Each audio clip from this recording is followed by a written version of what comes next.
Seeja Taxila Tamil podcast உங்களை இந்த ஆழமான விவாதத்துக்கு வரவேற்கிறது. வீட்டிலிருந்தபடியே வரிச்சட்ட வழக்குகளை கேட்டு மகிழுங்கள். ஜிஎஸ்டி சட்ட அறிவை மேம்படுத்த சீஜா டாக்ஸ்லா தமிழ் பாட்காஸ்டை தவறாமல் கேளுங்கள். எங்களுடன் இணைந்திருக்க தொடர்பு கொள்ள வேண்டிய எண் 9964886879. நேரடியா இன்னைக்கு விவாதத்துக்கு வருவோம். நீங்க தொடர்ந்து ஜிஎஸ்டி ரிட்டர்ன் தாக்கல் செய்யலன்னா என்ன நடக்கும்? ஜிஎஸ்டி துறை தானாகவே முன் வந்து உங்கள் பதிவை ரத்து செஞ்சிட்டா அதுதான் அந்த வணிகத்தின் இறுதியா? இதற்கான தீர்வென்ன? இதைப் பற்றி ஒரு குறிப்பிட்ட வழக்கின் அடிப்படையில நாம இன்னைக்கு ஆழமா அலசப் போறோம். இது வெறும் தியரி கிடையாது, நீங்க களத்துல சந்திக்கிற நிஜமான போராட்டம். நீங்க சொல்றது 100% உண்மை. ஆரம்பத்திலேயே சொல்லணும்னா, ஒரு ஜிஎஸ்டி பதிவு ரத்து செய்யப்படுவது அப்படிங்கிறது வெறுமனே ஒரு சர்டிபிகேட்டை ரத்து செய்யற விஷயம் கிடையாது. அது ஒரு வணிகத்தோட ஒட்டுமொத்த செயல்பாட்டையும் முடக்கிற ஒரு பெரிய சங்கிலி தொடர் விளைவு. ஆமாம், பேங்க் அக்கவுண்ட் கூட முடக்கப்படும் இல்லையா? கண்டிப்பா. பதிவு ரத்து செய்யப்பட்ட உடனே அந்த வியாபாரியால ஈவே பில் உருவாக்க முடியாது, சரக்கு போக்குவரத்து நின்னுடும், வாடிக்கையாளர்களுக்கு சரியான டாக்ஸ் இன்வாய்ஸ் கொடுக்க முடியாது. இதனால ஐடிசி செயின் அறுபட்டு பிசினஸ் முற்றிலுமா முடங்கிடும். இந்த சுழல்ல சிக்கிய ஒரு வியாபாரி வழக்கமான காலக்கெடுவையும் தவற விட்டுட்டா என்ன செய்யறது? அதை பத்தி தான் இந்த வழக்குல நாம பார்க்க போறோம். அதாவது ஜிஎஸ்டி சட்டம் செக்ஷன் 30க்கு கீழே பதிவு ரத்து செய்யப்பட்டா அதை திரும்ப பெற 30 நாள் அவகாசம் இருக்கு. அந்த வாய்ப்பையும் தவறவிட்டு அடுத்த செக்ஷன் 107க்கு கீழே மேல்முறையீடு செய்யற அந்த 3 மாச டைமும் முடிஞ்சிட்டா போர்ட்டல் நிரந்தரமா லாக் ஆயிடும் இல்லையா? அப்படி ஒரு முட்டுச்சந்துல தான் இந்த மனுதாரர் நிக்கிறாரு. அவர் தாக்கல் செஞ்ச ரிட் மனுவின் விவரங்களை சொல்றேன். Civil writ petition number 60 MB of 2026. நாள் ஜான்வரி 30, 2026. இங்க எனக்கு ஒரு சந்தேகம். சாதாரண மேல்முறையீட்டு அதிகாரிகளை பார்க்காம ஏன் அவர் நேரடியா உயர்நீதிமன்றத்துல ரிட் மனு தாக்கல் செய்யணும்? மிகச்சரியான கேள்வி. இங்கேதான் நாம சட்டத்தோட அடிப்படை அமைப்பை புரிஞ்சுக்கணும். கீழ்மட்ட அதிகாரிகளோ அல்லது மேல்முறையீட்டு அதிகாரிகளோ சட்ட விதிகளுக்கு உட்பட்டு மட்டுமே செயல்பட முடியும்.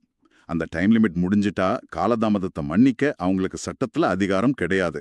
அவங்க கைகள் கட்டப்பட்டிருக்கு. எக்ஸாக்ட்லி.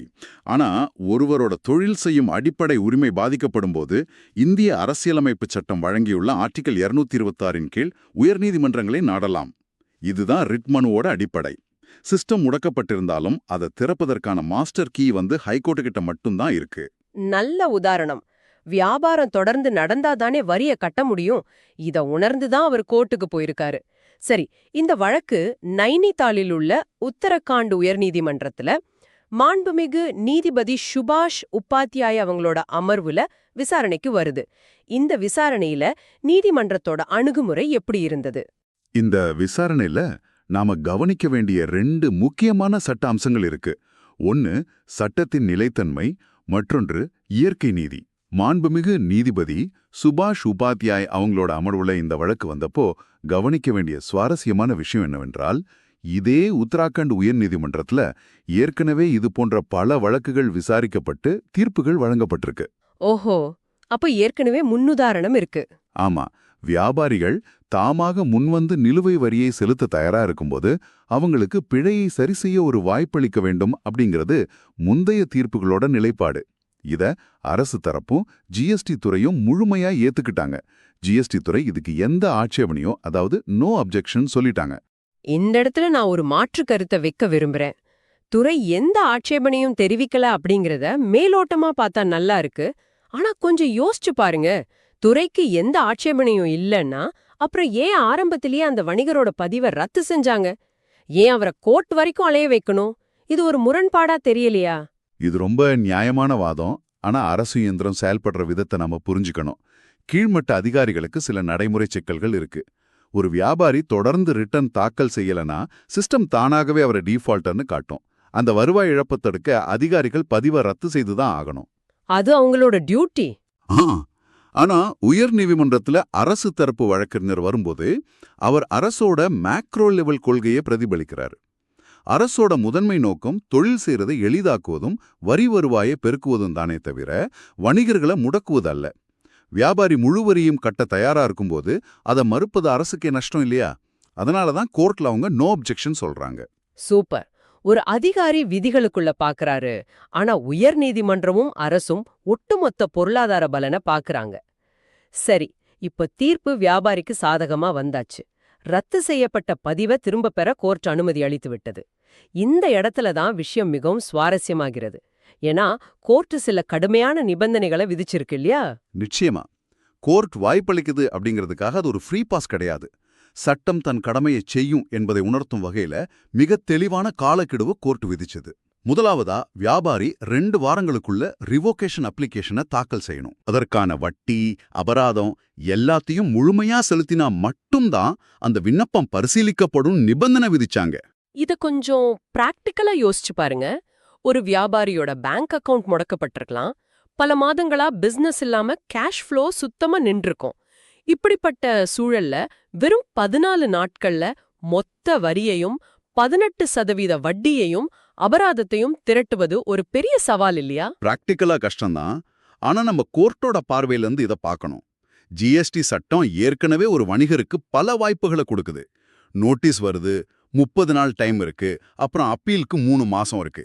இத்தனை வாய்ப்புகளையும் தவறவிட்ட பிறகுதான் இந்த நிலைமை. அதுவும் சரிதான். அதனால இயற்கை நீதியின் அடிப்படையில கோர்ட் ஒரு சலுகை தரும்போது வியாபாரி தரப்புல முழுமையான ஈடுபாடு இருப்பதை உறுதி செய்யணும். வட்டியுடன் வரிய கட்டுறது அப்படிங்கிறது இத்தனை மாசமா சட்டத்தை பின்பற்றாததற்கு அவங்க கொடுக்க வேண்டிய விலை. கரெக்ட். கடுமையான நிபந்தனைகள் இல்லன்னா பலரும் ஜிஎஸ்டி ரிட்டர்ன் தேதிய சாதாரணமா எடுத்துப்பாங்க. பணம் வரும்போது கோர்ட்ல போய் வாங்கிக்கலான்னு ஒரு அலட்சியம் வந்துரும். ஆனா இந்த வழக்குல ஜிஎஸ்டி துறை அதிகாரிகளுக்கும் கோர்ட் ஒரு உத்தரவு போட்டிருக்காமே. ஆமா, அது மிக முக்கியமான பகுதி. சட்டம் இருபுறமும் சமமா செயல்படணும். வியாபாரி தனது நிபந்தனைகளை பூர்த்தி செஞ்ச பிறகு துறை அதிகாரிகள் அந்த விண்ணப்பத்தை 4 வாரங்களுக்குள்ள சட்டப்படி பரிசீலிச்சு முடிவெடுக்கணும்னு கோர்ட் உத்தரவிட்டிருக்கு. ரொம்ப சரியான உத்தரவு. வியாபாரி கஷ்டப்பட்டு பணத்தை கட்டின பிறகு அதிகாரிகள் அதை மாசக்கணக்குல இழுத்தடிக்க கூடாது. எக்ஸாக்ட்லி. விண்ணப்பத்தை பெற்றுக்கொண்டு உரிய காலத்துல ஜிஎஸ்டி போர்ட்டலை மீண்டும் செயல்பாட்டிட கொண்டு வரணும் என்பதை கோர்ட் உறுதி செஞ்சிருக்கு. அருமை. ஒரு பக்கம் வியாபாரிக்கு 2 வாரம், மறுபக்கம் துறைக்கு 4 வாரம். பல மாதங்களா இருந்த பிரச்சனைக்கு வேகமான தீர்வு கிடைச்சிருக்கு. சரி, இதை கேட்டுக்கொண்டிருக்கும் நேயர்களுக்கு, அதாவது உங்களுக்கு, இது ஏன் முக்கியம்? இதிலிருந்து நாம கத்துக்க வேண்டிய பாடம் என்ன? இந்த தீர்ப்போட மைய கருத்தே வாலண்டரி டாக்ஸ் கம்ப்ளைண்ட்ஸ், அதாவது தாமாக முன்வந்து வரி செலுத்துவதை ஊக்குவிப்பதுதான். ஒரு வியாபாரி தன் தவறை உணர்ந்து வரி அபராதத்தோடு கட்ட முன் வரும்போது அவரை நிரந்தரமா தண்டிக்காம பதிவை மீட்டெடுப்பதையே நீதிமன்றங்கள் ஆதரிக்கின்றன. வியாபாரம் நடந்தாதான் பொருளாதாரம் வளரும்.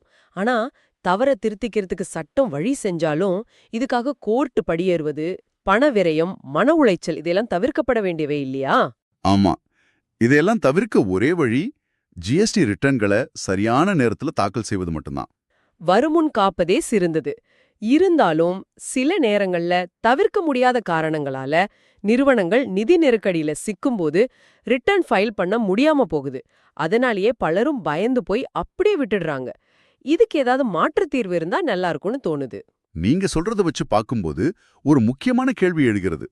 நிறுவனங்கள் எதிர்பாராத நிதி நெருக்கடியில ரிட்டர்ன் தாக்கல் செய்ய முடியாம போகும்போது பதிவை முற்றிலுமா ரத்து செஞ்சுட்டு பின் நீதிமன்றம் மூலம் அதை மீண்டும் மீட்டெடுக்கும் இந்த நீண்ட நடைமுறைக்கு பதிலா ஜிஎஸ்டி சிஸ்டத்திலேயே தானியங்கி முறையில ஒரு தற்காலிக பாஸ் பட்டன் இருந்தா எப்படி இருக்கும்?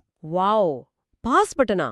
ஆமா, அதாவது நீதிமன்றங்களோட நேரமும் வணிகர்களோட சிரமமும் குறையிற மாதிரி தற்காலிகமா பதிவை முடக்கி வச்சுட்டு வரிய கட்டினதும் ஆன்லைன்லயே அதை ரெஸ்யூம் பண்ற வசதி இருந்தா எவ்வளவு நல்லா இருக்கும் அல்லவா? இதை பற்றி நீங்க என்ன நினைக்கிறீங்க? இது நிஜமாகவே ஒரு மிகச்சிறந்த சிந்தனை. சிஸ்டத்துல ஒரு சிம்பிளான பாஸ் மற்றும் ரெஸ்யூம் வசதி வந்தா பல வியாபாரிகளுக்கு அது பெரிய நிம்மதியை தரும். அதுவரைக்கும் இந்த உத்தராகண்ட் உயர்நீதிமன்ற தீர்ப்பு போன்ற வழிகாட்டுதல்கள் வணிகர்களுக்கு மிகப்பெரிய உதவியா இருக்கும். ஜிஎஸ்டி சட்டத்தை மதிச்சு நடப்போம், பிசினஸ பாதுகாப்போம். இது சீஜா டாக்ஸ்லா தமிழ் பாட்காஸ்ட், உங்கள் GST legal learning partner. GST சட்டம் பேசும் உங்கள் தோழன் எங்களுடன் இணைந்திருக்க தொடர்பு கொள்ள வேண்டிய எண் 9964886879.